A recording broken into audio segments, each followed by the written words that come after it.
नमस्कार विद्यार्थी मित्रांनो, मी सुवर्णा मगर आपल्या सर्वांचा स्पर्धा अभ्यास या यूट्यूब चॅनलवरती स्वागत करते. विद्यार्थी मित्रांनो, आजच्या व्हिडिओमध्ये आपण 10, 11 आणि 12 मार्च रोजीचे काही महत्त्वाचे करंट अफेअर्स अभ्यासणार आहोत. चला तर मग आजच्या व्हिडिओला सुरुवात करूया. फर्स्ट क्वेश्चन आहे, 2026चा ICC T20 विश्वचषक कोणी जिंकला आहे? तर या प्रश्नाचे योग्य उत्तर आहे पर्याय क्रमांक 1, भारत देशाने. ICC T20 विश्वचषक 2026चे आयोजन भारत आणि श्रीलंका यांनी संयुक्तपणे केलेले होते. ही स्पर्धा 7 फेब्रुवारी ते 8 मार्च 2026 दरम्यान पार पडली. 2026 मधील या स्पर्धेची 10वी आवृत्ती होती. यामध्ये एकूण 20 संघांनी सहभाग घेतलेला होता. अंतिम सामना भारत विरुद्ध न्यूझीलंड असा झालेला आहे. हा सामना नरेंद्र मोदी स्टेडियम या ठिकाणी खेळवण्यात आला. भारताने न्यूझीलंडचा 96 धावांनी पराभव करून विजेतेपद पटकावलेले आहे. भारताने अंतिम सामन्यामध्ये 255 धावा केल्या, जो T20 विश्वचषक अंतिम सामन्यातील सर्वोच्च स्कोर ठरला. भारताने हा विश्वचषक तिसऱ्यांदा जिंकलेला आहे. पहिल्यांदा 2007 मध्ये जिंकला होता, नंतर 2024 मध्ये आणि आता तिसऱ्यांदा 2026 मध्ये जिंकलेला आहे. घरच्या मैदानावर T20 विश्वचषक जिंकणारा भारत हा पहिलाच देश ठरला आहे. या स्पर्धेतील सर्वोत्तम खेळाडू ठरला संजू सॅमसन. अंतिम सामन्यातील सर्वोत्तम खेळाडू जसप्रीत बुमराह. सर्वाधिक धावा केलेल्या आहेत साहिबजादा फरहान यांनी. सर्वाधिक बळी घेतलेले आहेत जसप्रीत बुमराह आणि वरुण चक्रवर्ती यांनी. एकूण 14 बळी घेतलेले आहेत. प्रथम सहभागी संघ, यामध्ये पहिल्यांदाच इटली या संघाने सहभाग घेतलेला होता. ICC T20 विश्वचषकचा ब्रँड अँबॅसेडर होता रोहित शर्मा. विजेत्याला पारितोषिक देण्यात आलेले आहे 27.48 कोटी रुपये आणि उपविजेत्याला देण्यात आलेले आहे 14.65 कोटी रुपये. नेक्स्ट आहे, महाराष्ट्राच्या 2026-27च्या अर्थसंकल्पात जाहीर करण्यात आलेल्या पुण्यश्लोक अहिल्यादेवी होळकर शेतकरी कर्जमाफी योजनेअंतर्गत पात्र शेतकऱ्यांचे किती रुपयांपर्यंतचे पीक कर्ज माफ केले जाणार आहे? तर याचे योग्य उत्तर आहे पर्याय क्रमांक 3, 2 लाख रुपयापर्यंत. महाराष्ट्र सरकारने 2026-27च्या अर्थसंकल्पात पुण्यश्लोक अहिल्यादेवी होळकर शेतकरी कर्जमाफी योजना जाहीर केली आहे. या योजनेअंतर्गत पात्र शेतकऱ्यांचे 2 लाख रुपयांपर्यंतचे पीक कर्ज माफ केले जाणार आहे. ही योजना मुख्यमंत्री देवेंद्र फडणवीस यांनी 6 मार्च 2026 रोजी अर्थसंकल्प सादर करताना घोषित केली. कर्जमाफीची मर्यादा तर बघा, 30 सप्टेंबर 2025 पर्यंत थकीत असलेले पीक कर्ज माफ केले जाईल. कधीपर्यंतचे? तर 30 सप्टेंबर 2025 पर्यंत जे कर्ज थकीत आहे ते पीक कर्ज माफ केले जाणार आहे. कितीपर्यंतचे? तर 2 लाख रुपयापर्यंतचे हे पीक कर्ज माफ करण्यात येणार आहे. जे शेतकरी आपले कर्ज नियमितपणे परतफेड करतात त्यांना 50,000 रुपयांचे प्रोत्साहनपर अनुदान दिले जाईल. ही योजना मुख्यत्वे पीक कर्ज थकबाकीदारांसाठी असून भूधारणेची कोणतीही मर्यादा नाही. ॲग्रीस्टॅक प्रणालीतील शेतकरी ID आणि आधार क्रमांकाचा वापर करून पारदर्शक पद्धतीने लाभ दिला जाईल. योजना कोणत्याही बँकेतील पात्र पीक कर्जदार शेतकऱ्यांसाठी लागू असणार आहे. नेक्स्ट आहे, बार्बी ड्रीम टीममध्ये सामील होणारी पहिली भारतीय महिला कोण ठरली आहे? त्याचे योग्य उत्तर आहे पर्याय क्रमांक 3, स्मृती मंदाना. स्मृती मंदाना या बार्बी ड्रीम टीममध्ये सामील होणाऱ्या पहिल्या भारतीय महिला आणि जगातील पहिल्या क्रिकेटपटू ठरल्या आहेत. हा सन्मान मॅटेल कंपनीने 8 मार्च 2026 रोजी आंतरराष्ट्रीय महिला दिनाच्या निमित्ताने जाहीर केला. स्मृती मंदाना यांच्या प्रतिमेवर आधारित विशेष बार्बी बाहुली तयार करण्यात आली आहे. त्या स्वतःची बार्बी बाहुली मिळवणाऱ्या जगातील पहिल्या महिला क्रिकेटपटू ठरल्या आहेत. ही बाहुली भारताच्या निळ्या क्रिकेट जर्सीमध्ये असून त्यावर त्यांचा क्रमांक 18 आणि नाव आहे. ही बाहुली केवळ सन्मानार्थ तयार करण्यात आली असून ती विक्रीसाठी उपलब्ध नाही. बार्बी ड्रीम टीममध्ये जगभरातील 8 कर्तृत्ववान महिलांचा समावेश करण्यात आलेला आहे. यामध्ये सेरेना विल्यम्स, क्लोई केली आणि केली गेरारी यासारख्या दिग्गजांचा समावेश आहे. यामध्ये आता आपल्या भारतातील महिला क्रिकेटपटू स्मृती मंदाना यांचा समावेश करण्यात आलेला आहे. महिला क्रिकेटमधील योगदान आणि तरुण मुलींना प्रेरणा देण्यासाठी त्यांना हा सन्मान देण्यात आला आहे. नेक्स्ट आहे, हुरून ग्लोबल रिच लिस्ट 2026 नुसार भारत आणि आशियातील सर्वात श्रीमंत व्यक्ती कोण बनले आहेत? तर याचे योग्य उत्तर आहे पर्याय क्रमांक 2, Mukesh Ambani. Hurun research institute या संस्थेने हुरून ग्लोबल रिच लिस्ट 2026 प्रसिद्ध केली आहे. ही यादी 5 मार्च 2026 रोजी प्रकाशित करण्यात आली. ही यादीची 15वी आवृत्ती आहे. जगातील सर्वात श्रीमंत व्यक्ती म्हणून इलॉन मस्क यांचा क्रमांक लागतो. भारत आणि आशियातील सर्वात श्रीमंत व्यक्ती म्हणून मुकेश अंबानी यांचा क्रमांक लागतो. मुकेश अंबानी यांची एकूण संपत्ती 9.8 लाख कोटी रुपये इतकी आहे. भारतातील दुसरे सर्वात श्रीमंत व्यक्ती म्हणून गौतम अदानी यांचा क्रमांक लागतो. गौतम अदानी यांची एकूण संपत्ती 7.5 लाख कोटी रुपये आहे. भारतातील तिसऱ्या क्रमांकावरील सर्वात श्रीमंत व्यक्ती म्हणून रोशनी नादर मल्होत्रा यांचा क्रमांक आहे. रोशनी नादर मल्होत्रा यांची एकूण संपत्ती 3.2 लाख कोटी रुपये एवढी आहे. भारतातील चौथ्या क्रमांकावरील सर्वात श्रीमंत व्यक्ती म्हणून सायरस यस पूनावाला यांचा क्रमांक लागतो. तर बघा, सायरस यस पूनावाला यांची एकूण संपत्ती 3 लाख कोटी रुपये एवढी आहे. भारतातील सर्वात श्रीमंत महिला म्हणून रोशनी नादर मल्होत्रा यांना मानांकन मिळाले आहे. हुरून ग्लोबल रिच लिस्ट 2026 नुसार भारतातील एकूण अब्जाधीशांची संख्या 308 एवढी झालेली आहे. जगातील सर्वाधिक अब्जाधीश असलेल्या देशांमध्ये चीन पहिल्या क्रमांकावर आहे, अमेरिका दुसऱ्या क्रमांकावर आहे आणि आपला भारत देश तिसऱ्या क्रमांकावर आहे. नेक्स्ट आहे, महाराष्ट्रात कोणत्या ठिकाणी राज्य जल माहिती केंद्राची उभारणी करून जलसंपत्तीची डिजिटल आणि प्रमाणित ऑनलाईन माहिती उपलब्ध करून दिली जाणार आहे. तर याचे एक उत्तर आहे पर्याय क्रमांक 3 नाशिक या ठिकाणी. महाराष्ट्र सरकारने 2026-27च्या अर्थसंकल्पात नाशिक येथे राज्य जल माहिती केंद्र उभारण्याची घोषणा केली आहे. या केंद्राचा मुख्य उद्देश राज्यातील पावसाचे प्रमाण, धरणांमधील पाणीसाठा, भूजल पातळी आणि कालव्यांद्वारे होणारा पाणी पुरवठा याची डिजिटल आणि प्रमाणित माहिती एकाच प्लॅटफॉर्मवर उपलब्ध करून देणे हा आहे. केंद्र हायड्रोलॉजी डेटा आणि उपग्रह प्रतिमांचा वापर करून रिअल टाईम माहिती संकलित करेल. या यंत्रणेच्या माध्यमातून शेतीसाठी पाण्याचे नियोजन, पूर नियंत्रण आणि दुष्काळ निवारण यासारख्या कामात अचूकता वाढणार आहे. सर्व माहिती ऑनलाईन उपलब्ध असल्याने पारदर्शकता सुधारण्यास मदत होईल. नाशिक हे राज्याच्या जलसंपदा विभागाचे महत्त्वाचे केंद्र असल्यामुळे येथे हे केंद्र उभारले जात आहे. भविष्य बघा, उद्दिष्ट काय आहे तर वर्ष 2047 पर्यंत महाराष्ट्रात ग्रामीण भागात 55 लिटर आणि शहरी भागात 135 लिटर प्रतिदिन पाणी उपलब्ध करून देण्याचे लक्ष्य निश्चित केलेले आहे. नेक्स्ट आहे, स्टँड विथ हर ही मोहीम कोणत्या राज्यात सुरू करण्यात आली आहे. तर याचे उत्तर आहे पर्याय क्रमांक 4 तेलंगणा या राज्यामध्ये. स्टँड विथ हर ही मोहीम तेलंगणा राज्यात सुरू करण्यात आली आहे. या मोहिमेचा शुभारंभ रेवंत रेड्डी यांनी 7 मार्च 2026 रोजी हैदराबाद येथील JNTU सभागृहात केला. ही मोहीम तेलंगणा पोलिसांच्या महिला सुरक्षा शाखेद्वारे राबवण्यात येत आहे. महिलांवरील हिंसाचार आणि छळ रोखण्यासाठी पुरुष आणि तरुणांना जबाबदार नागरिक बनवणे हा याचा मुख्य उद्देश आहे. मोहिमेचे घोषवाक्य आहे बी एन अपस्टँडर नॉट अ बायस्टँडर, म्हणजे मूकदर्शक न बनता मदतीसाठी पुढे व्हा, हे या मोहिमेचे घोषवाक्य आहे. या उपक्रमाद्वारे तरुणांना महिलांच्या सुरक्षिततेसाठी ब्रँड अँबॅसिडर म्हणून काम करण्याचे आवाहन करण्यात आलेले आहे. रोजच्या जीवनातील छळवणूक जसे टोमणे मारणे, पाठलाग करणे किंवा ऑनलाईन त्रास याविरोधात आवाज उठवण्याची सामाजिक जाणीव निर्माण करणे हा याचा उद्देश आहे. नेक्स्ट आहे, आंतरराष्ट्रीय महिला दिनानिमित्त कोणाच्या हस्ते महिला सन्मान पोर्टलचे उद्घाटन करण्यात आले. याचे योग्य उत्तर आहे पर्याय क्रमांक 2 सुनेत्रा पवार. जागतिक महिला दिनानिमित्त महाराष्ट्रात महिला सन्मान पोर्टलचे उद्घाटन करण्यात आले. उद्घाटन उपमुख्यमंत्री सुनेत्रा पवार यांच्या हस्ते करण्यात आले. 7 मार्च 2026 रोजी याचे उद्घाटन करण्यात आलेले आहे. महाराष्ट्रातील मुंबई या ठिकाणी याचे उद्घाटन करण्यात आले. पोर्टलचे आयोजन महाराष्ट्र राज्य महिला आयोगाने केलेले आहे. याचा उद्देश आहे महिलांना तक्रारी ऑनलाईन नोंदवता येतील आणि त्यांच्या तक्रारींच्या निवारणाची स्थिती ऑनलाईन तपासता येईल, ज्यामुळे प्रक्रिया पारदर्शक आणि वेगवान होईल. याच कार्यक्रमात सायबर वेलनेस कक्षाचे उद्घाटन देखील करण्यात आले, जे महिलांच्या सायबर सुरक्षिततेसाठी कार्य करेल. कार्यक्रमामध्ये भरारी या पुस्तकाचे अनावरण देखील करण्यात आले, ज्यामध्ये महिलांच्या प्रेरणादायी यशोगाथा सादर केलेल्या आहेत. महाराष्ट्र हे देशातील पहिले राज्य बनले आहे जिथे महिला आयोगाने सायबर वेलनेस सेलसह एक समर्पित तक्रार पोर्टल स्थापन केलेले आहे. नेक्स्ट आहे, अलीकडेच कोणत्या मंत्रालयाने से नो टू प्रॉक्सी सरपंच ही मोहीम सुरू केली आहे. त्याचे योग्य उत्तर आहे पर्याय क्रमांक 2 पंचायती राज मंत्रालय. से नो टू प्रॉक्सी सरपंच म्हणजेच प्रतिनिधी सरपंचाला नाही म्हणा ही मोहीम केंद्रीय पंचायती राज मंत्रालयाने सुरू केलेली आहे.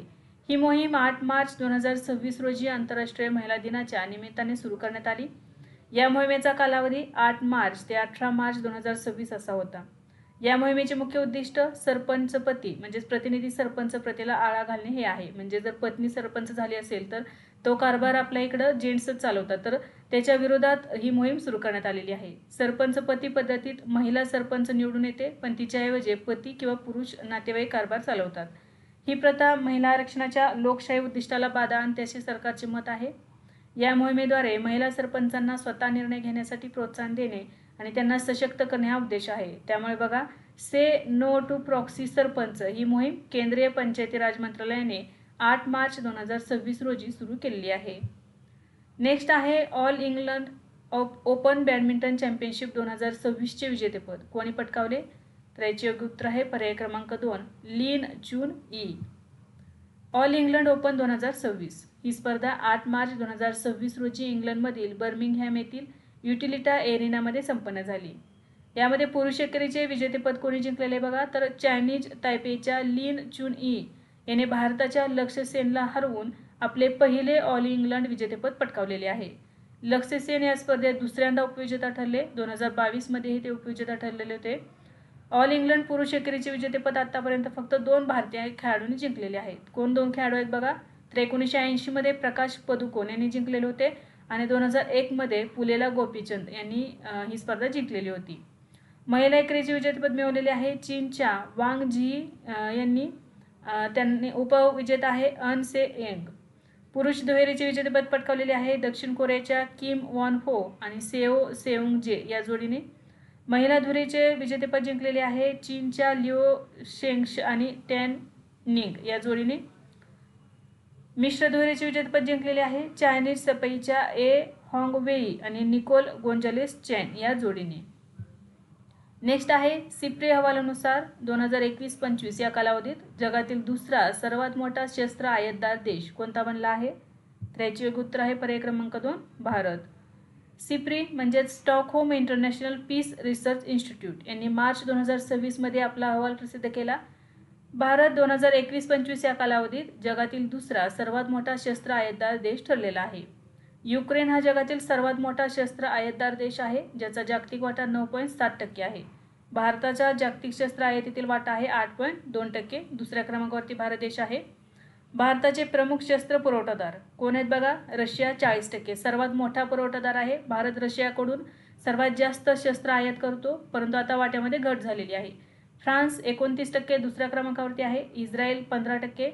इतरमध्ये सौदी अरेबियाचा वाटा आहे 6.8%, कतारचा आहे 6.4% आणि पाकिस्तानचा आहे 4.2%. भारताच्या शस्त्र आयातीत 2016 ते 20 तुलनेत 4%ने घट झालेली आहे. भारत आता रशियाकडून होणारे आयात कमी करून फ्रान्स, अमेरिका आणि इस्रायल यासारख्या पाश्चात्य देशांकडे संरक्षण सहकार्य वाढवत आहे. अमेरिका जागतिक स्तरावर सर्वात मोठा शस्त्र निर्यातदार देश आहे. नेक्स्ट आहे स्टॉकहोम आंतरराष्ट्रीय शांतता संशोधन संस्था म्हणजे सिप्री. स्थापना झालेली आहे 1966 मध्ये. मुख्यालय आहे स्टॉकहोम, स्वीडन या ठिकाणी. उद्दिष्ट आहे जागतिक शांतता, सुरक्षा आणि संघर्षावर संशोधन करणे, शस्त्रास्त्र उत्पादन, व्यापार आणि निर्यात आयात यावरील आकडेवारी प्रकाशित करणे. नेक्स्ट आहे नागरिकत्व सुधारणा कायद्याअंतर्गत नागरिकत्व प्रमाणपत्र मिळवणारी दीपाली दास कोणत्या राज्यातील पहिली महिला ठरली आहे? तर याचे योग्य उत्तर आहे पर्याय क्रमांक 2 आसाम. दीपाली दास या नागरिकत्व सुधारणा कायद्याअंतर्गत नागरिकत्व प्रमाणपत्र मिळवणाऱ्या आसाममधील पहिल्या महिला ठरल्या आहेत. त्या आसाम राज्यातील कचार जिल्ह्यातील आहेत. त्यांना 6 मार्च 2026 रोजी अधिकृतपणे भारतीय नागरिकत्व प्रमाणपत्र प्रदान करण्यात आले. त्या मूळच्या बांगलादेशातील सिलेट जिल्ह्यातील असून 1988 मध्ये भारतात आल्या होत्या. 2019 मध्ये त्यांना परदेशी घोषित करून सिलचर येथील डिटेन्शन सेंटरमध्ये ठेवण्यात आले होते. त्यांनी सुमारे 2 वर्ष नजरकैदेत घालवली आहेत आणि 2021 मध्ये त्यांची जामिनावर सुटका झालेली होती. CAA अंतर्गत नागरिकत्व मिळवणाऱ्या आणि यापूर्वी डिक्लेअर्ड फॉरेनर म्हणून घोषित झालेल्या त्या पहिल्या व्यक्ती ठरलेल्या आहेत. नागरिकत्व सुधारणा कायदा 2019 हा नागरिकत्व कायदा 1955 मधील सुधारित कायदा आहे. या कायद्यानुसार पाकिस्तान, बांगलादेश आणि अफगाणिस्तान येथील हिंदू, शीख, बौद्ध, जैन, पारसी आणि ख्रिश्चन धर्मियांना भारतीय नागरिकत्व देण्याची तरतूद आहे. 31 डिसेंबर 2014 पूर्वी भारतात आलेल्या व्यक्तींना या कायद्यानुसार पात्रता दिली जाणार आहे. नेक्स्ट आहे भारताच्या हवामान लवचिकतेला बळकटी देण्यासाठी राष्ट्रीय हवामान स्टॅक इनोव्हेशन चॅलेंज कोणत्या संस्थेने सुरू केले आहे? तर या प्रश्नाचे योग्य उत्तर आहे पर्याय क्रमांक 2 राष्ट्रीय कृषी व ग्रामीण विकास बँक, यालाच नाबार्ड असे म्हटले जाते. तर बघा, राष्ट्रीय हवामान स्टॅक इनोव्हेशन चॅलेंज 6 मार्च 2026 रोजी अधिकृतपणे सुरू करण्यात आले. हा उपक्रम राष्ट्रीय कृषी व ग्रामीण विकास बँक यांनी गेट्स फाउंडेशन आणि डालबर्ग ॲडवायझर्स यांच्या सहकार्याने सुरू केला आहे. हे प्रकल्प मार्च ते जून 2026 या कालावधीत पार पडणार आहे. पहिल्या क्रमांकाच्या विजेत्याला 15 लाख रुपयांचे रोख पारितोषिक दिले जाणार आहे. या उपक्रमाचा मुख्य उद्देश ग्रामीण व कृषी क्षेत्रासाठी विखुरलेला हवामान डेटा एकत्र करून राष्ट्रीय हवामान स्टॅक तयार करणे हा आहे. यामुळे भविष्यातील हवामान बदल आणि संकटांचा अधिक अचूक अंदाज वर्तवणे शक्य होणार आहे. हा प्रकल्प उष्णतेच्या लाटा, पूर, दुष्काळ आणि शेतीवर परिणाम करणाऱ्या चक्रीवादळांसारख्या जोखमींसाठी 10 ते 15 वर्षांचे हवामान जोखीम अंदाज फ्रेमवर्क विकसित करणार आहे. नेक्स्ट आहे इक्वाडोर देशात भारताच्या नवीन राजदूत म्हणून कोणाची नियुक्ती करण्यात आली आहे? तर याचे योग्य उत्तर आहे पर्याय क्रमांक 3 अनिता शुक्ला. इक्वाडोर प्रजासत्ताक येथे भारताच्या नवीन राजदूत म्हणून अनिता शुक्ला यांची नियुक्ती करण्यात आलेली आहे. अनिता शुक्ला या 2006च्या बॅचच्या भारतीय परराष्ट्र सेवा अधिकारी आहेत. या नियुक्तीपूर्वी त्या परराष्ट्र मंत्रालयात संयुक्त सचिव म्हणून कार्यरत होत्या. परराष्ट्र मंत्रालयाने 6 मार्च 2026 रोजी त्यांच्या नियुक्तीची अधिकृत घोषणा केली होती. नेक्स्ट आहे अलीकडेच कोणत्या देशाने ऑपरेशन मोहाफिज उल बहार सुरू केले आहे? तर याचे योग्य उत्तर आहे पर्याय क्रमांक 3 पाकिस्तान. ऑपरेशन मोहाफिज उल बहार ही मोहीम पाकिस्तानी देशाने सुरू केली आहे. या मोहिमेची सुरुवात पाकिस्तान नौदलाने 9 मार्च 2026 रोजी केली आहे. या मोहिमेचा मुख्य उद्देश मध्य पूर्वेतील वाढत्या तणावाच्या पार्श्वभूमीवर ऊर्जा पुरवठा आणि व्यापारी जहाजांची सुरक्षा निश्चित करणे हा आहे. मोहाफिज उल बहार या शब्दाचा अर्थ समुद्राचा रक्षक असा होतो. या मोहिमेअंतर्गत पाकिस्तानच्या युद्धनौका, व्यापारी जहाजे आणि तेलवाहू टँकर्सना संरक्षण देत आहेत. ही जहाजे सामरिकदृष्ट्या महत्त्वाच्या जलमार्गांमधून जसे की हर्मुजची सामुद्रधुनी सुरक्षितपणे मार्गदर्शन करत आहेत. नेक्स्ट आहे 9वी आंतरराष्ट्रीय संताल परिषद 2026 कोठे आयोजित करण्यात आली? तर याचे योग्य उत्तर आहे पर्याय क्रमांक 3 पश्चिम बंगाल. 9वी आंतरराष्ट्रीय संताल परिषद 2026 पश्चिम बंगालमधील दार्जिलिंग येथील सिलिगुडी या ठिकाणी आयोजित करण्यात आली. ही परिषद 7 ते 8 मार्च 2026 दरम्यान पार पडली. भारताच्या राष्ट्रपती द्रौपदी मुर्मू यांनी या परिषदेला संबोधित केले. या परिषदेचे आयोजन आंतरराष्ट्रीय संताल परिषद या संस्थेद्वारे करण्यात आले. या परिषदेमध्ये संताल समुदायाची भाषा, संस्कृती आणि परंपरा जतन करण्यावर भर देण्यात आला. तसेच संताल समाजाच्या आर्थिक सक्षमीकरणावर चर्चा करण्यात आली. राष्ट्रपतींनी ओल्ड चिकी लिपीचे जनक पंडित रघुनाथ मुर्मू यांना आदरांजली वाहिलेली आहे. संताल जी भाषा आहे त्यासाठी ओल्ड चिकी ही लिपी वापरली जाते. संताल हा भारतातील तिसरा सर्वात मोठा आदिवासी समुदाय आहे. हा समुदाय प्रामुख्याने झारखंड, पश्चिम बंगाल, ओडिशा, बिहार आणि आसाम या राज्यांमध्ये आढळतो. संताल समुदायाची प्रमुख भाषा आहे संताली आणि आपल्या ज्या राष्ट्रपती आहेत द्रौपदी मुर्मू या संताल समुदायाच्या आहेत. नेक्स्ट आहे 40व्या आहार आंतरराष्ट्रीय अन्न आणि आतिथ्य मेळाव्याचे उद्घाटन कोणी केले? तर याचे योग्य उत्तर आहे पर्याय क्रमांक 4 पियुष गोयल. 40व्या आहार आंतरराष्ट्रीय अन्न आणि आतिथ्य मेळाव्याचे उद्घाटन केंद्रीय वाणिज्य आणि उद्योग मंत्री पियुष गोयल यांनी केले आहे. या मेळ्याचे उद्घाटन 10 मार्च 2026 रोजी नवी दिल्ली येथील भारत मंडपम या ठिकाणी करण्यात आले. 40व्या आवृत्तीसाठी इटली हा भागीदार देश म्हणून सहभागी झाला आहे. या मेळ्यात 17हून अधिक देशातील सुमारे 1800 प्रदर्शक सहभागी झाले आहेत. या प्रदर्शनामध्ये अन्न प्रक्रिया, कृषी आणि आतिथ्य क्षेत्रातील तंत्रज्ञान व उत्पादनांचे सादरीकरण करण्यात आले आहे. या मेळ्याचे आयोजन इंडिया ट्रेड प्रमोशन ऑर्गनायझेशन आणि अन्न प्रक्रिया उद्योग मंत्रालय यांच्या संयुक्त विद्यमाने करण्यात आले आहे. नेक्स्ट आहे भारतीय रेल्वेने महिला कर्मचाऱ्यांसाठी कोणते ॲप सुरू केले आहे? याचे योग्य उत्तर आहे पर्याय क्रमांक 2 शाईन. भारतीय रेल्वेने महिला कर्मचाऱ्यांच्या सुरक्षेसाठी शाईन हे डिजिटल ॲप सुरू केले आहे. शाईनचा लॉंग फॉर्म होतो sexual harassment incident notification for empowerment. या ॲपचा शुभारंभ 8 मार्च 2026 रोजी आंतरराष्ट्रीय महिला दिनानिमित्त करण्यात आला. कामाच्या ठिकाणी होणाऱ्या लैंगिक छळाच्या तक्रारी जलद, सुरक्षित आणि थेट नोंदवण्यासाठी हे ॲप तयार करण्यात आले आहे. हे ॲप मानव संसाधन व्यवस्थापन प्रणालीशी एकत्रित केलेले आहे. महिला कर्मचारी एम्प्लॉई सेल्फ सर्व्हिस पोर्टलद्वारे तक्रार नोंदवू शकतात. नोंदवलेली तक्रार थेट संबंधित अंतर्गत तक्रार समितीकडे पाठवली जाते. हे ॲप कायमस्वरूपी कर्मचारी, कंत्राटी कामगार, अभ्यागत आणि विद्यार्थ्यांसाठी उपलब्ध आहे. यापूर्वी भारतीय रेल्वेने महिला प्रवाशांसाठी आर मित्रा हे ॲप सुरू केलेले होते. बघा, महिला प्रवाशांसाठी आर मित्रा आणि महिला कर्मचाऱ्यांच्या सुरक्षेसाठी शाईन हे डिजिटल ॲप सुरू केलेले आहे. नेक्स्ट आहे के.जी. जॉर्ज यांचे नुकतेच वयाच्या 95व्या वर्षी निधन झाले. त्यांना कोणत्या मेडलने सन्मानित करण्यात आले आहे? तर याचे उत्तर आहे पर्याय क्रमांक 3 वीरचक्र. 1965च्या भारत पाकिस्तान युद्धातील नायक आणि वीरचक्र विजेते लान्स हवालदार निवृत्त के.जी. जॉर्ज यांचे नुकतेच वयाच्या 95व्या वर्षी निधन झाले. त्यांचे निधन 7 मार्च 2026 रोजी कोट्टायम, केरळ या ठिकाणी झालेले आहे. ते 1965चे भारत पाकिस्तान युद्धामधील नायक होते. त्यांनी भारतीय लष्करमधील कॉर्प्स ऑफ सिग्नल्समध्ये सेवा बजावलेली आहे. सप्टेंबर 1965मध्ये वाघा सेक्टरमध्ये त्यांनी अत्यंत धैर्याने कामगिरी केली होती. शत्रूच्या गोळीबारात खंडित झालेली संपर्क यंत्रणा त्यांनी पुन्हा कार्यान्वित केलेली होती. त्यांच्या या अतुलनीय शौर्यासाठी त्यांना वीरचक्र प्रदान करण्यात आले. वीरचक्र हा भारताचा तिसरा सर्वोच्च युद्धकालीन शौर्य पुरस्कार आहे. नेक्स्ट आहे मुख्यमंत्री मावाधिया दा सत्कार योजना कोणत्या राज्यात सुरू करण्यात आली आहे? तर याचे योग्य उत्तर आहे पर्याय क्रमांक 2 पंजाब. 8 मार्च 2026 रोजी आंतरराष्ट्रीय महिला दिन आणि राज्य अर्थसंकल्पाच्या निमित्ताने पंजाबचे मुख्यमंत्री भगवंत मान यांच्या सरकारने या महत्त्वाकांक्षी योजनेची घोषणा केली आहे. या योजनेअंतर्गत राज्यातील 18 वर्षांवरील पात्र महिलांना दरमहा 1000 रुपये दिले जाणार आहेत. अनुसूचित जाती प्रवर्गातील महिलांना दरमहा 1500 रुपये आर्थिक मदत दिली जाणार आहे.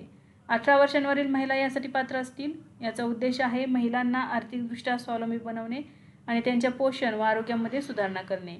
या योजनेची नोंदणी 13 एप्रिल 2026 पासून म्हणजेच बैसाखीपासून सुरू होणार असून 1 एप्रिल 2026 पासून लाभ महिलांना मिळणार आहे.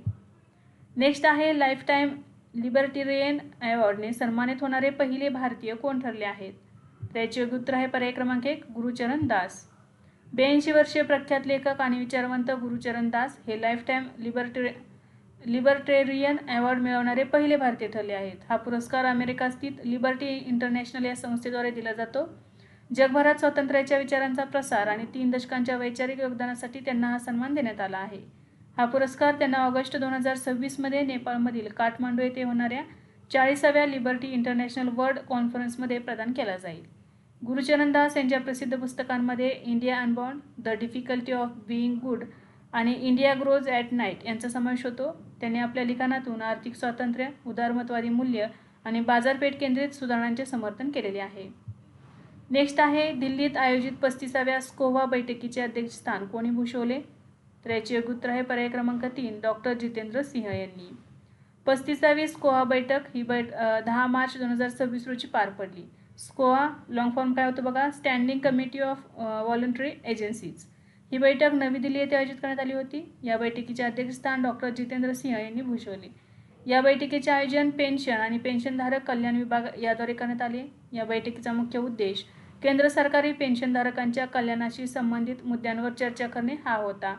पेन्शनधारकांच्या तक्रारीचे निवारण करण्यासाठी हे एक महत्त्वाचे संस्थात्मक व्यासपीठ आहे. या बैठकीत विविध राज्यातील पेन्शनधारक संघटनांचे प्रतिनिधी सहभागी झाले होते. बैठकीदरम्यान एज ऑफ लिव्हिंग सुधारण्यासाठी आणि पेन्शन प्रक्रिया सुलभ करण्यावर भर देण्यात आला.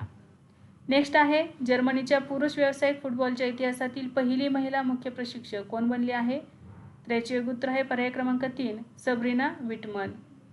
सबरीना विटमन या जर्मनीतील पुरुष फुटबॉल संघाच्या पहिल्या महिला मुख्य प्रशिक्षक बनल्या आहेत. त्या FC इगोलस्टॅड 04 या क्लबच्या मुख्य प्रशिक्षक आहेत. हा संघ जर्मनीच्या 3ऱ्या श्रेणीतील 3 लिगा स्पर्धेत खेळतो. मे 2024 मध्ये त्यांची अंतरिम मुख्य प्रशिक्षक म्हणून नियुक्ती करण्यात आली होती. त्यांच्या उत्कृष्ट कामगिरीमुळे जून 2024 मध्ये त्यांची कायमस्वरूपी मुख्य प्रशिक्षक म्हणून नियुक्ती करण्यात आली. जर्मनीच्या पहिल्या 3 व्यावसायिक फुटबॉल श्रेणीमध्ये पुरुष संघाचे नेतृत्व करणाऱ्या त्या पहिल्या महिला प्रशिक्षक ठरलेल्या आहेत. नेक्स्ट आहे दुसरी आंतरराष्ट्रीय आर्बोरिकल्चर परिषद वृक्षवर्धन 2026 कोणत्या शहरात आयोजित करण्यात आली? तर याचे योग्य उत्तर आहे पर्याय क्रमांक 1 मुंबई. दुसरी आंतरराष्ट्रीय आर्बोरिकल्चर परिषद ज्याला वृक्षवर्धन 2026 असे म्हटले जाते, तर ही मुंबई शहरात आयोजित करण्यात आली होती. ही परिषद मुंबईतील विलेपार्ले येथील हॉटेल सहारा स्टार येथे पार पडली. मुख्य परिषद 7 आणि 8 मार्च 2026 दरम्यान आयोजित करण्यात आली होती. या परिषदेची मुख्य संकल्पना ग्रोईंग सिटीज ग्रीनर कॅनोपीज अशी होती, म्हणजेच वाढणारी शहरे हिरवीगार छत. ही परिषद अमेनिटी ट्री केअर असोसिएशन आणि नानाजी देशमुख प्रतिष्ठान यांच्या संयुक्त विद्यमाने आयोजित करण्यात आली होती. या परिषदेचा मुख्य उद्देश शहरी भागातील झाडांचे शास्त्रीय पद्धतीने जतन करणे आणि आधुनिक तंत्रज्ञानाचा वापर करून शहरांमधील हिरवळ टिकवून ठेवण्यावर चर्चा करणे हा होता. नेक्स्ट आहे IBMने आपले पहिले इन्फ्रास्ट्रक्चर इनोव्हेशन सेंटर कोठे सुरू केले आहे? तर याचे योग्य उत्तर आहे पर्याय क्रमांक 1 बंगळुरू. जागतिक तंत्रज्ञान कंपनी IBMने आपले पहिले इन्फ्रास्ट्रक्चर इनोव्हेशन सेंटर भारतातील बेंगळुरू या ठिकाणी सुरू केलेले आहे. या केंद्राचे नाव आहे संगम इन्फ्रास्ट्रक्चर इनोव्हेशन सेंटर. या केंद्राचे उद्घाटन 5 मार्च 2026 रोजी करण्यात आले. हे केंद्र बेंगळुरू येथील IBM India systems development lab कॅम्पसमध्ये स्थित आहे. या केंद्राचा मुख्य उद्देश आहे आर्टिफिशियल इंटेलिजन्स आणि हायब्रिड क्लाउड सोल्युशन्स विकसित करणे, चाचणी करणे आणि त्याचा विस्तार करणे. येथे IBMचे तज्ज्ञ, ग्राहक आणि भागीदार एकत्र येऊन सुरक्षित आणि स्केलेबल तंत्रज्ञान उपाय विकसित करतील. IBM कंपनीचे पूर्ण नाव आहे इंटरनॅशनल बिझनेस मशीन्स कॉर्पोरेशन. स्थापना झालेली आहे 16 जून 1911 रोजी. मुख्यालय आहे अमेरिकेतील आर्मोंग, न्यूयॉर्क या ठिकाणी. संस्थापक आहे चार्ल्स रॅडले फ्लिंट, हर्मन होलरिथ आणि जॉर्ज विंथ्रॉप फेअरचाइल्ड. मुख्य कार्यकारी अधिकारी आहेत अरविंद कृष्णा. नेक्स्ट आहे अलीकडेच कोणत्या राज्याने गर्भाशयमुख कर्करोग प्रतिबंधासाठी राज्यव्यापी HPV लसीकरण मोहिमेला सुरुवात केली आहे? तर याचे योग्य उत्तर आहे पर्याय क्रमांक 3 महाराष्ट्र. महाराष्ट्र सरकारने गर्भाशयमुख कर्करोग रोखण्यासाठी राज्यव्यापी HPV लसीकरण मोहीम सुरू केलेली आहे. या मोहिमेचा शुभारंभ 8 मार्च 2026 रोजी जागतिक महिला दिन निमित्त मुंबई येथे उपमुख्यमंत्री एकनाथ शिंदे यांच्या हस्ते करण्यात आला. या मोहिमेअंतर्गत सुमारे 9.84 लाख मुलींना लस देण्याचे लक्ष्य ठेवण्यात आलेले आहे. ही लस प्रामुख्याने 9 ते 14 वर्ष वयोगटातील, काही ठिकाणी 14 ते 15 वर्ष वयोगटातील मुलींना दिली जात आहे असे उल्लेख आहे. या मोहिमेचा मुख्य उद्देश आहे गर्भाशयमुख कर्करोगाचा प्रतिबंध करणे आणि महिलांचे आरोग्य सुरक्षित करणे. लसीकरणाची नोंदणी UWIN या पोर्टलवर केली जात आहे. या उपक्रमाद्वारे महिला सक्षमीकरण आणि आरोग्य संरक्षणाला चालना दिली जात आहे. नेक्स्ट आहे आंतरराष्ट्रीय मलेरिया परिषद 2026 कोठे आयोजित करण्यात आली आहे? तर याचे योग्य उत्तर आहे पर्याय क्रमांक 2 नवी दिल्ली. आंतरराष्ट्रीय मलेरिया परिषद 2026 नवी दिल्ली येथे आयोजित करण्यात आली होती. ही 3 दिवसीय परिषद 7 ते 9 मार्च 2026 दरम्यान पार पडली. या परिषदेचे आयोजन भारतीय वैद्यकीय संशोधन परिषदेअंतर्गत राष्ट्रीय मलेरिया संशोधन संस्था यांनी केलेले होते. परिषदेचा मुख्य विषय होता शोध, विकास आणि अंमलबजावणी, मलेरिया निर्मूलन आणि त्यापलीकडे. या परिषदेत जगभरातील शास्त्रज्ञ, धोरणकर्ते आणि आरोग्य तज्ज्ञ सहभागी झाले. मलेरिया निर्मूलनासाठी नाविन्यपूर्ण धोरणे आणि संशोधनावर चर्चा करणे याचा मुख्य उद्देश होता. मलेरिया हा प्लाझ्मोडियम या परजीवीमुळे होणारा रोग असून तो संक्रमित ॲनोफिलिस डासाच्या चावल्यामुळे पसरतो. भारताने 2027 पर्यंत मलेरियामुक्त होण्याचे आणि 2030 पर्यंत पूर्ण निर्मूलनाचे लक्ष्य ठेवलेले आहे. नेक्स्ट आहे 2026च्या ऑस्ट्रेलियन ग्रँड प्रिक्सचा विजेता कोण ठरला आहे? तर याचे उत्तर आहे पर्याय क्रमांक 3 जॉर्ज रसेल. 8 मार्च 2026 रोजी ऑस्ट्रेलियन ग्रँड प्रिक्स 2026 ही शर्यत पार पडली. ही स्पर्धा अल्बर्ट पार्क सर्किट मेलबर्न येथे आयोजित करण्यात आली होती. जॉर्ज रसेल मर्सिडीजचा खेळाडू याने पहिला क्रमांक मिळवत शर्यत जिंकली. त्याचाच सहकारी किमी अँटोनेली याने दुसऱ्या स्थानावर राहिलेला आहे. चार्ल्स लेक्लर फेरारीचा खेळाडू याने तिसरा क्रमांक पटकावला. नेक्स्ट आहे लामतिये 2026 हा संयुक्त लष्करी सराव भारत आणि कोणत्या देशादरम्यान आयोजित करण्यात आला? तर याचे योग्य उत्तर आहे पर्याय क्रमांक 2 सेशेल्स. लामतिये 2026 हा संयुक्त लष्करी सराव भारत आणि सेशेल्स यांच्यात आयोजित करण्यात आला. हा सराव 9 मार्च ते 20 मार्च 2026 या कालावधीत पार पडला. या सरावाची ही 11वी आवृत्ती होती. हा सराव सेशेल्स संरक्षण अकादमी येथे आयोजित करण्यात आला. यावर्षी हा सराव पहिल्यांदाच त्रिसेवा स्वरूपात पार पडला, म्हणजे लष्कर, नौदल आणि वायुसेना या तिन्ही दलांमध्ये हा पार पडला.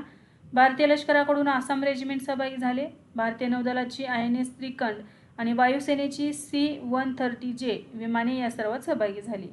लामतिये या क्रिओल भाषेतील शब्दाचा अर्थ मैत्री असा होतो. हा द्विवार्षिक लष्करी सराव 2001 पासून आयोजित केला जात असून त्याचा उद्देश दोन्ही देशांमधील लष्करी सहकार्य वाढवणे हा आहे.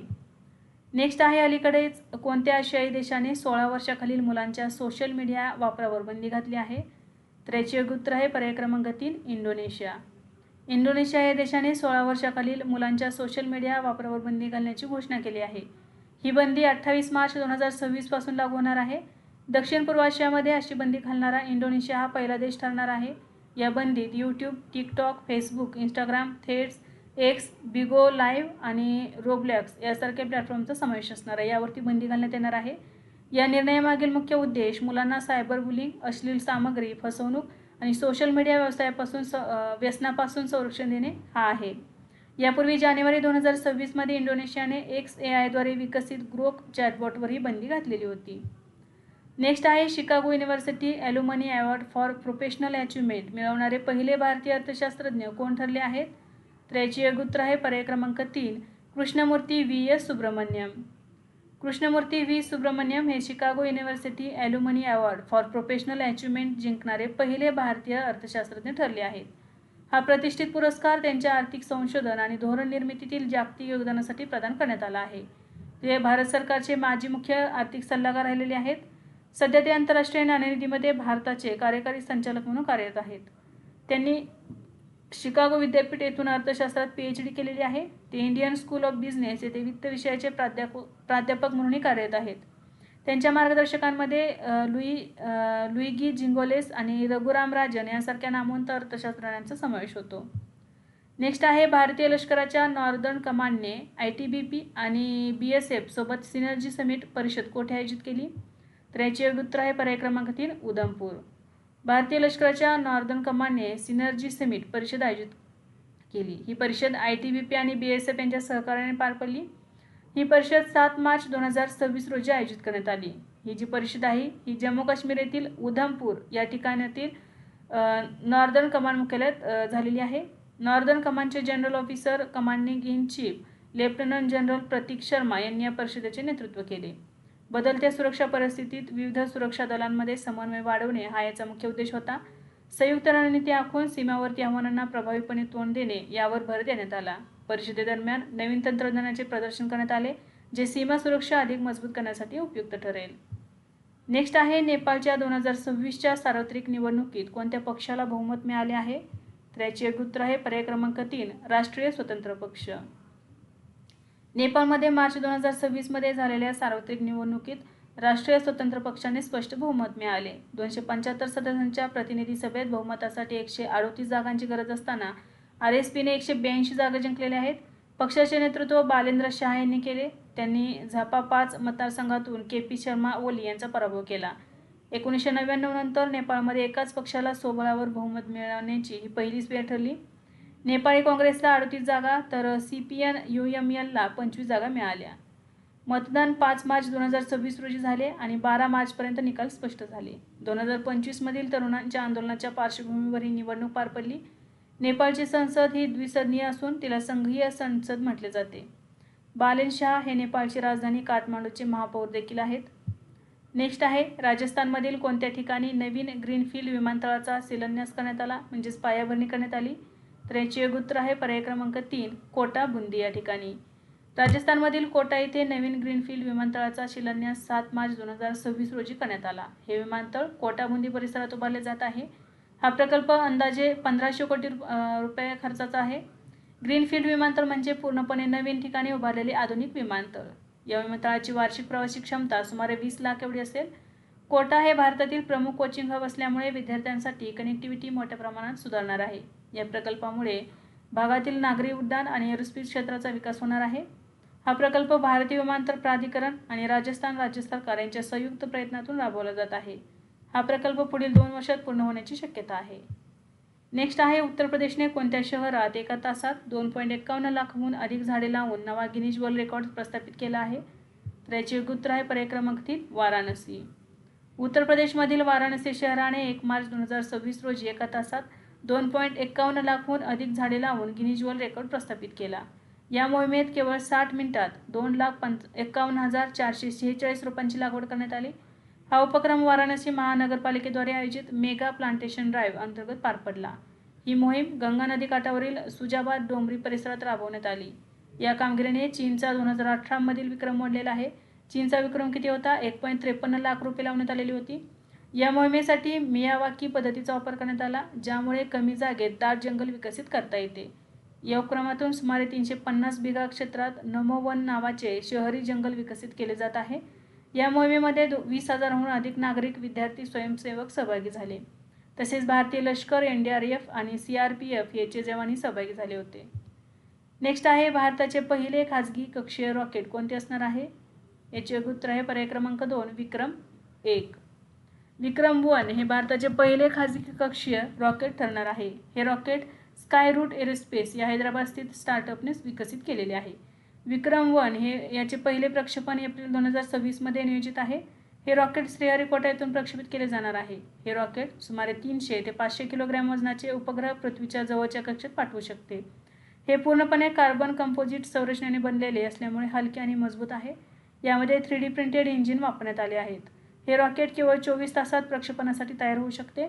याचे मुख्य ध्येय छोटे उपग्रह कमी खर्चात कक्षेत पोहोचवणे असे आहे. याला स्पेस टॅक्सी सेवा असे म्हणतात. यापूर्वी 2022 मध्ये विक्रम-S हे उपकक्षीय रॉकेट लॉन्च करण्यात आले होते. विक्रम-1 हे भारताचे पहिले खाजगी रॉकेट असेल जे प्रत्यक्ष उपग्रह कक्षेत स्थापित करेल. नेक्स्ट आहे महात्मा फुले कृषी विद्यापीठ राहुरी अंतर्गत देशी गाई संशोधन केंद्राला कोणाचे नाव देण्यात आले आहे? तर याचे उत्तर आहे पर्याय क्रमांक 2 अजितदादा पवार यांचे. महात्मा फुले कृषी विद्यापीठ राहुरी अंतर्गत असलेल्या देशी गाई संशोधन व प्रशिक्षण केंद्राचे नाव बदलण्यात आले आहे. या केंद्राचे नवीन नाव आहे अजितदादा पवार देशी गाई संशोधन व प्रशिक्षण केंद्र. हा निर्णय महाराष्ट्र कृषी शिक्षण व संशोधन परिषद यांच्या 122व्या बैठकीत 2 मार्च 2026 रोजी मंजूर करण्यात आला. या केंद्राचा मुख्य उद्देश देशी गायींचे संगोपन, संवर्धन आणि दुग्ध संशोधनाला चालना देणे हा आहे.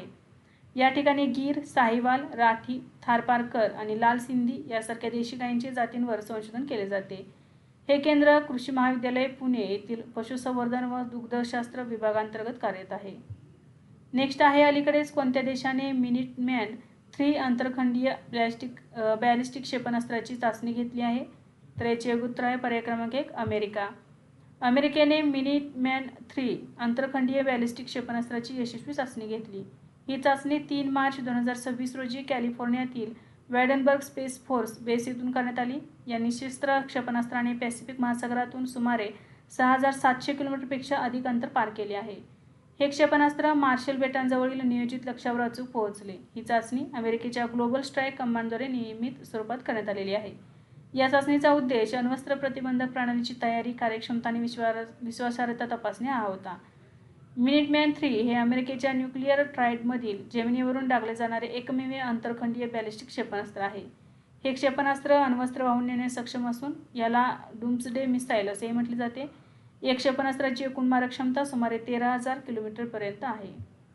नेक्स्ट आहे नीती आयोग आणि युनिसेफ इंडिया यांनी कोणत्या क्षेत्रात सहकार्यासाठी करार केला आहे?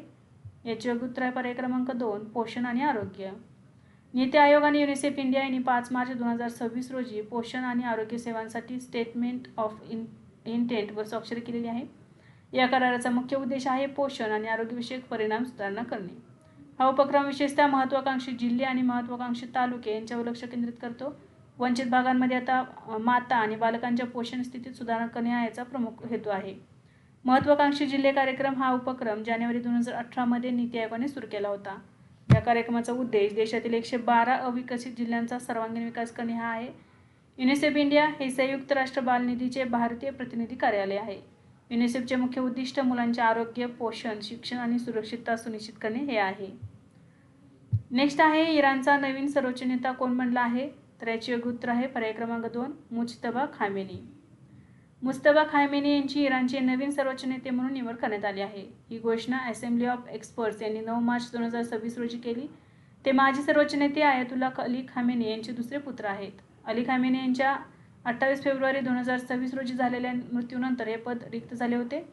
1979च्या इस्लामिक क्रांतीनंतर प्रथमच सर्वोच्च नेतेपद वंश परंपरेने म्हणजेच वडिलांकडून मुलाकडे गेलेले आहे. मुज्तबा खामेनी यांचे वय सुमारे 56 वर्ष आहे. त्यांनी अनेक वर्षे इराणच्या राजकीय आणि सुरक्षा यंत्रणेत विशेषतः रिव्होल्युशनरी गार्ड्समध्ये महत्त्वाची भूमिका बजावली आहे. त्यांना कट्टरपंथी विचारसरणीचे मानले जाते. इराणमध्ये सर्वोच्च नेत्याची निवड करण्याची जबाबदारी असेंब्ली ऑफ एक्सपर्ट्स या संस्थेकडे असते. 28 फेब्रुवारी 2026 रोजी झालेल्या अमेरिका-इस्रायलच्या हल्ल्यात आयतुल्ला अल खामेनी मारले गेलेले होते. नेक्स्ट आहे आंतरराष्ट्रीय महिला न्यायाधीश दिन कधी साजरा केला जातो? तर याचे उत्तर आहे पर्याय क्रमांक 2 10 मार्च रोजी. आंतरराष्ट्रीय महिला न्यायाधीश दिन दरवर्षी 10 मार्च रोजी साजरा केला जातो. लक्षात ठेवा, आंतरराष्ट्रीय महिला दिन 8 मार्च रोजी आणि आंतरराष्ट्रीय महिला न्यायाधीश दिन 10 मार्च रोजी साजरा केला जातो. हा दिवस न्यायव्यवस्थेत महिलांचे योगदान, समान सहभाग आणि लिंग समानता वाढवण्यासाठी संयुक्त राष्ट्रांद्वारे साजरा केला जातो. याचा उद्देश आहे न्यायिक क्षेत्रात महिलांचे योगदान ओळखणे आणि समान प्रतिनिधित्व सुनिश्चित करणे. सुरुवात झालेली होती बघा. संयुक्त राष्ट्र महासभेने एप्रिल 2021 मध्ये हा दिवस घोषित केला आणि 10 मार्च 2022 रोजी पहिला दिवस साजरा करण्यात आला. विद्यार्थी मित्रांनो, आज आपण काही महत्त्वाचे करंट अफेअर्स अभ्यासले. यासारखेच नवनवीन व्हिडिओ पाहण्यासाठी चॅनलला लाईक करा आणि सबस्क्राईब करायला विसरू नका. धन्यवाद.